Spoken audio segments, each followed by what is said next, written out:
Next question है, in an experiment to measure focal length of convex lens, convex lens की focal length को measure करना है। The least count of the measuring scale for position of u and for position of image v. ठीक है, object का position you है और image का पोजीशन क्या है, वी है। R delta U and delta we, ये क्या है, लीस्ट काउंट। ठीक है, क्या है, least count respectively. The error in measurement of focal length, focal length के मेजरमेंट में जो एरर होगा उसको हमें कैलकुलेट करना है। ठीक है, तो सबसे पहले हमें लेंस के लिए जो फॉर्मूला होता है उसको लिखना पड़ेगा। तो लेंस के लिए जो फॉर्मूला होता है 1/f equal to 1/v minus 1/u, ये फोकल लेंथ का फॉर्मूला होता है। हमें इसकी हेल्प से कैलकुलेट करना है डेल्टा एफ। अब डेल्टा एफ कैसे कैलकुलेट करेंगे, तो सबसे पहले हम इसको इस तरीके से लिख सकते हैं, एफ माइनस 1, वी माइनस 1 और u माइनस 1, इस तरीके से लिख सकते हैं। इसको हम डिफरेंशिएट करेंगे, किसके रेस्पेक्ट में डिफरेंशिएट करेंगे, f के रेस्पेक्ट में डिफरेंशिएट करेंगे।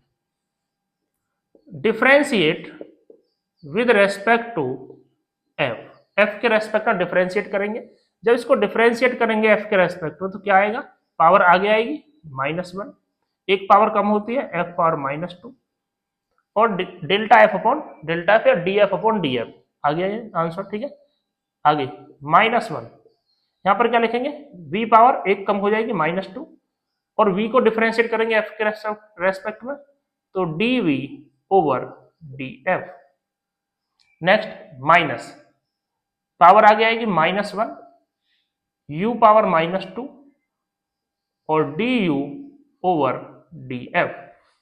तो यहां से -1 कॉमन निकाल के हटा देंगे तो यहां पर क्या आएगा, 1/f² equal to 1/v² dv over df minus 1/u² du over df। ठीक है, ये जो df है यहां से बाहर निकालेंगे और ऊपर लेके आएंगे या df से दोनों तरफ मल्टीप्लाई कर दो, df आएगा, df से यहाँ पे मल्टीप्लाई, df df कैंसिल और df df कैंसिल। तो यहाँ पर क्या आएगा, df upon f² equal to 1/v² और dv minus du upon u², ये आ गया यहाँ पर।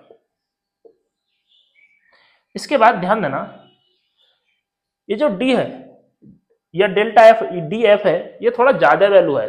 ठीक है, ऐसा नहीं कि बहुत ही स्मॉल, बहुत ज्यादा स्मॉल एलिमेंट है या, ठीक है, तो ये जो थोड़ी ज्यादा वैल्यू है तो इसको हम डेल्टा एफ भी लिख सकते हैं, तो इसको भी डेल्टा वी और इसको डेल्टा यू। और यहाँ पे हम कैलकुलेट करने एरर, तो एरर मैक्सिमम होती है, मिनिमम एरर हम कभी कैलकुलेट नहीं करते, तो मैक्सिमम एरर हम जब कैलकुलेट करते हैं तो माइनस को भी क्या कर देते हैं, प्लस कर देते हैं। तो यहाँ पे हम लिखेंगे इसको delta F upon f² equal to delta v upon v² plus delta u upon u²। ये बात याद रखना कि जहां पर भी नेगेटिव दिख जाए और एरर कैलकुलेट करना हो तो उसको हम प्लस कर देते हैं। ठीक है, तो यहां से हमें डेल्टा एफ कैलकुलेट करना, error in measurement of focal length, delta F हमें कैलकुलेट करना है तो f², ऑप्शंस के अकॉर्डिंग हम इसमें आगे पीछे कर सकते हैं इसको, तो डेल्टा यू, इसको आगे लिख देते हैं delta u upon u² plus delta v upon v²। तो ये हमारे पास आ जाएगा इसका आंसर। इस आंसर को मैच करते हैं और देखते हैं कौन सा, देखो बी ऑप्शन इसमें मैच कर रहा है तो इसका जो ऑप्शन बी होगा वो क्या होगा, करेक्ट ऑप्शन होगा। नेक्स्ट क्वेश्चन की तरफ बढ़ते हैं।